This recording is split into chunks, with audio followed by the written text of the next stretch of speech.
before but we'll just make sure everyone's in the room. And then the other thing I wanted to propose with the Energy Office is that the outcome of this meeting, the presentations will be, I will request that they put them on a zip slide, including the video and the presentations made by the partners this morning, and then find a way of how all of you can talk to each other beyond this meeting. Like, how do we get the businesses to talk to each other, the donor partners, and all of you who want to make a contribution to our energy security and young people in the sector.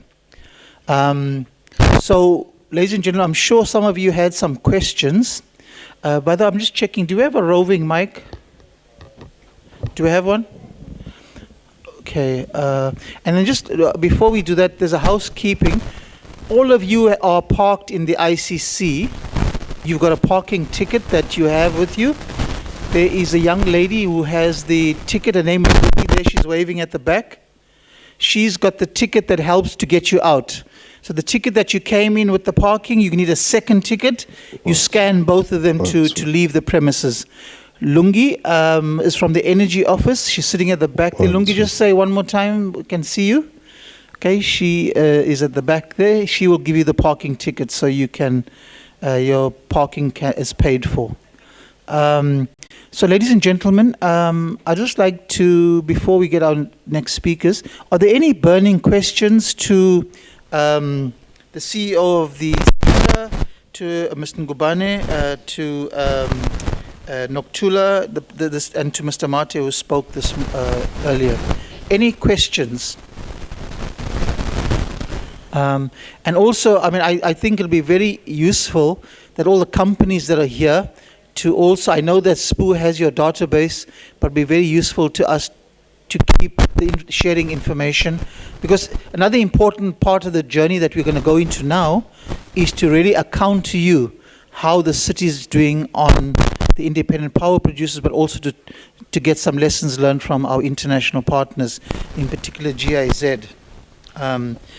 So ladies and gentlemen, if there aren't any questions from this morning's session, and if you have any, I'm happy to take them on WhatsApp and share it with the relevant speaker. So without further ado, I would like to call up Mr. Jonathan Curran. He's the Senior Project Advisor, GIZ South Africa, and he'll be talking about energy efficiency in public building infrastructure program. Let's give a warm Durban welcome, Jonathan.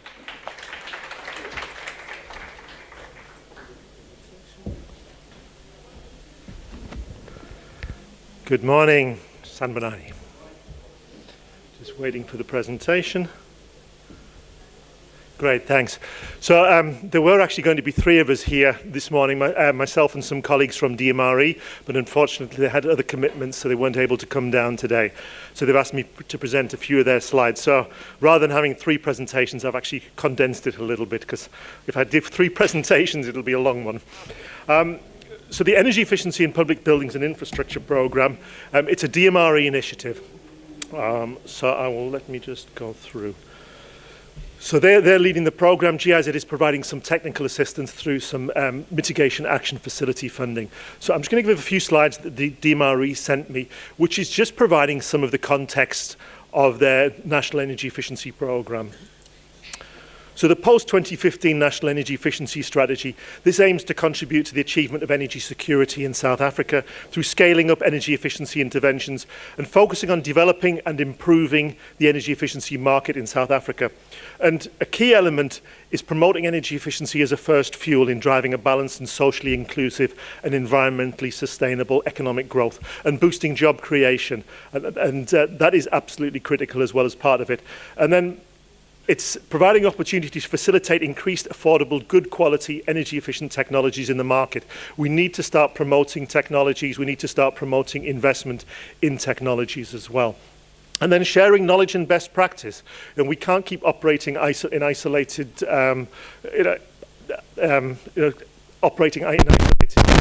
activities. activities. We've got to make sure we share the information on how we do these projects. And the public building sector is expected to contribute to a 50% reduction in its specific energy consumption by 2030. And that is one of the targets in this post-2015 strategy from DMRE. One of the key initiatives that the DMRE kicked off over the last few years is the energy performance certificates, and Etigwini has been quite prominent in working a lot in this area as well, both in terms of the private and the public sector. And this introduced mandatory requirements for issuing and displaying EPCs and compulsory registration for non-residential buildings. So in addition to just putting having these EPCs on the wall, they're actually creating a register for all these buildings. And once all this data is there, once all these EPCs have been developed, there will be a phenomenal data set to actually understand what is the building portfolio like in South Africa, what is the energy use, are we good, are we bad, you know? And so this is providing a benchmark. And so it provides for the submission of EPCs by organs of state and private buildings. So for private buildings, it's anything over 2,000 square meters, and public buildings, it's over 1,000 square meters. This was promulgated in December 2020. It was amended in 2022 to extend, because I think one of the challenges is there are actually not enough accredited entities to actually do the EPCs as well. One of the other things that DMRE developed as part of this amendment is actually changing from accredited bodies to registered persons, because there were only a small number of accredited bodies that were able to do the EPCs. So as from July this year, if you're registered with SANEDI as a registered person according to the regulations, then you will also be able to do these EPCs. It allows a lot more entrance into the market as well. It creates a lot more job opportunities, particularly for SMEs that are not able to go through that accreditation process. The SANAS accreditation process was extremely complex and expensive. So this has opened up the market a little bit more as well. But it's an important foundation. This is the stick that's actually getting people to, first of all, to measure. You know, without knowing what your energy use is, it's impossible to actually look at any savings. So, as I said, first of all, it's the energy performance. It's looking at the net energy consumed in kilowatt hours per square meter to meet the different needs associated with the building. And there's a huge potential, because actually, just coming back, if we look at the certificate as well, D means that you're compliant with SANS 10400. A means you're top of the class, and I'm sure that if the mayor walks into a building, he's going to want to see an A, because if he sees a G on a building, then it shows there's definitely work has to be done, and we don't want to see Gs around on the buildings. So then we need to look at what interventions do we do, and I'm going to come to the interventions a bit later, but this now provides a benchmark as well. Which buildings at present, the EPCs are required only for these categories according to SANS 10400, so the entertainment and public assembly, theatrical and indoor sports, places of instructions and offices.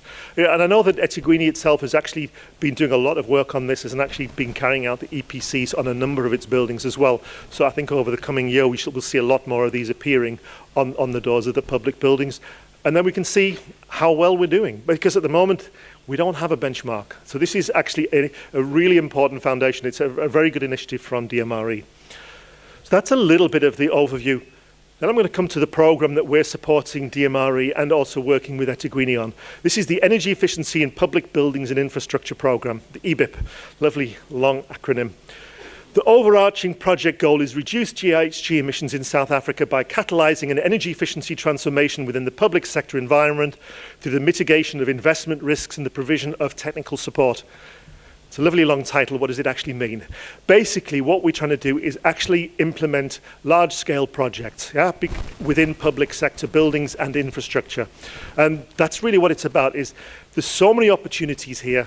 How do we get these opportunities and actually get some investment in those opportunities? How do we realize those opportunities? And that's what the project is about. It's not about doing another study. It's actually about getting things off the ground. And as per this forum, it's about investment. So as we know, there's an untapped potential. Why do we need to do this? To meet the climate change goals, strengthen energy security, reduce operating costs. That's quite a key one as well. Supporting local economic development, access to energy, and reducing air pollution. The barriers to this, really, in terms of why these projects are not happening, a lot of it is data. Now, Etigwini is doing a lot of work on this in terms of gathering the data, making sure there are meters in place. We've worked with some institutions, public institutions, that they're not actually measuring their buildings. So they might be buying electricity from Eskom, they're selling to consumers, and everything that happens in between, all of the lighting, all the energy use in the building, the heaters that are on all the time and everything, all those costs are passed on to consumers. So they say, what are the savings? Because if they don't even know the energy use of that building, there are no savings to be even made. So the first thing is really getting that quality data. Having the capacity and resources to actually take these projects forward, to take these forward to bankable projects and to get investment in the projects. That's also a challenge. Have all the institutions got that capacity? eThekwini has got a great energy office here. It's got a good team of competent, experienced professionals working here. But this is quite a big municipality. There's a lot of municipalities without that expertise there and without those resources. Access to finance. There is no money in the fiscus to do all these projects. That's the reality, to scale this up to the position we need. We have the Energy Efficiency Demand Side Management Programme from National Treasury, which puts about 250 million rand a year into energy efficiency projects in municipalities. But between 30-40 municipalities, that doesn't go very far. You spend a few million a year on changing some lighting. We need to scale that up. The procurement processes, and as I'm going to come to, we're looking at performance contracting. This is fairly new as well. And if we're looking at performance contracting, the key thing from the private sector will be, am I going to get paid? Yeah, the payment risk. So how do we mitigate those risks as well? How do we get access to finance? How do we encourage the private sector into these investments as well? It's not an easy task. This is why I've got grey hair as well. It's not an easy task, but it is possible. And once we can get some projects up and running, we can replicate those as well. I think we were talking earlier about how do we get those case studies that we can share.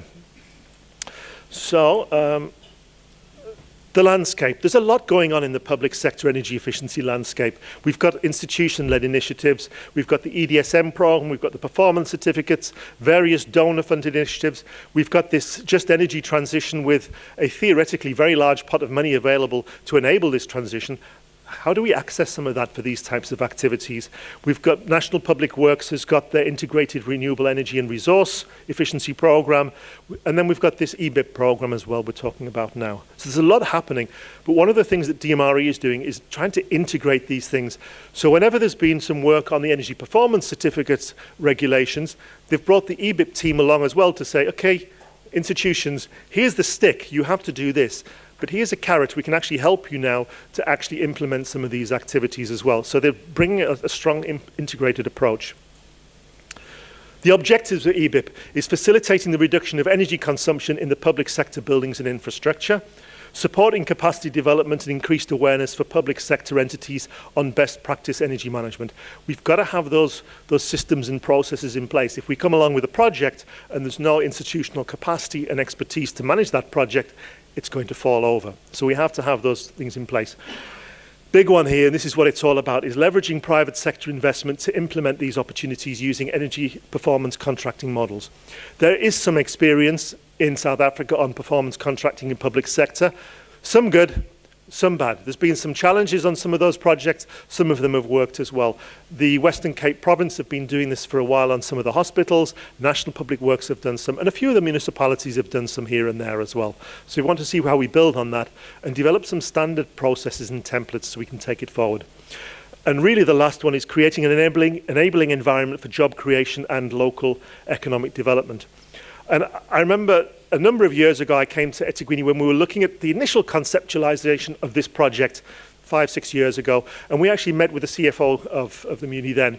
And he said, this project sounds great. And there's energy savings, there's cost reductions. But if all of those savings that you make actually leave eThekwini and go to Joburg or Cape Town, it might not be a good project, yeah? He didn't say we don't want it, but he said it would be really challenging to sell because all that savings would be leaving. We need to find some ways of how do we keep those savings within eThekwini to create local jobs, to support SMEs and support local economic development. And that's, it's really got to be fundamental. We can't just have, it's not just about the investment and only the investment. We have to have that local economic development and there has to be job creation because otherwise the mayor and the municipality is going to be the one that gets the backlash. Why is this project, what's this project doing for the municipality in terms of job creation? So this has got to be critical. From the programme, just on the right, as you can see, there's a number of partners involved. Mineral Resources and Energy are leading this. The Presidency are also a partner in this, and NECOM as well. Senedi are a technical partner on the project. NBI, also the National Business Initiative, are a technical partner. Industrial Development Corporation, and I'll explain their role as well. GIZ are providing some of the technical assistance, and we've managed to get some resources from the Mitigation Action Facility, and I'll explain a little bit more about who they are. They've provided some significant funding to try to kickstart this project. Two real sides. One is the technical support, this project support unit, which is being led by DMRE and set up in Senedi, and that is really to provide that backstopping for institutions to get those projects moving. We've got an idea, we've got a building with some potential savings, we've got an energy audit. How do we take that energy audit to a bankable project that the market, that the private sector is going to invest in? So that's the key thing, and we're looking at providing that support as well. All the monitoring, evaluation, we have to look at how many jobs we have created, what is the investment, what's the private sector investment. And the second part, and some of the financial risk as well, we're working with IDC, because one of the challenges is that if we're looking at projects, we want to scale up. And the project size here is really anything from 10 million rand up to 100 million rand. So this is not the large, hundreds of millions of rands worth of investment. This size is actually quite challenging to finance. The commercial banks, are they going to invest in this with public sector? Not very likely, unfortunately, at present, because they see too much risk on the payment risk. Will they get their loan repaid? IDC were interested, but what we've done, we're actually putting in place a partial credit guarantee. So there is a 12.3 million euro credit guarantee, which will sit within IDC, that will provide coverage, 50% coverage on the loans that IDC can issue to ESCOs. So the institution, municipality would issue the tender, ESCOs can bid for it. If they've got the balance sheet, great. If they can leverage money from other sources, fine. But IDC is one of the potential players, and with having this partial credit guarantee, it will particularly help. And IDC has a strong focus on supporting SMEs as well, and supporting emerging ESCOs in this market. So they could be a good potential partner. But as I said, it's the ESCO to decide where they get their finance from. But we're looking at trying to mitigate the risk, right from the technical risk through to the financial risk. So the Mitigation Action Facility, in terms of it's providing funding for this, they're providing 20 million euros, which includes the partial credit guarantee and the technical assistance. It's a multi-donor fund focused on driving sectoral decarbonisation in energy, transport and industry. The initial funding was from the German and UK governments in 2012. It was later joined by Denmark and the European Union and the Children's Investment Fund Foundation as well. It used to be called the NAMA facility. Some people who've been around and seen me at these other previous meetings have heard me talking about the NAMA facility. It's now the Mitigation Action Facility. So, performance contracting. So the idea is really to get an energy service company to provide the financial and the technical capacity to secure a return on investment through the financial savings over a period of time.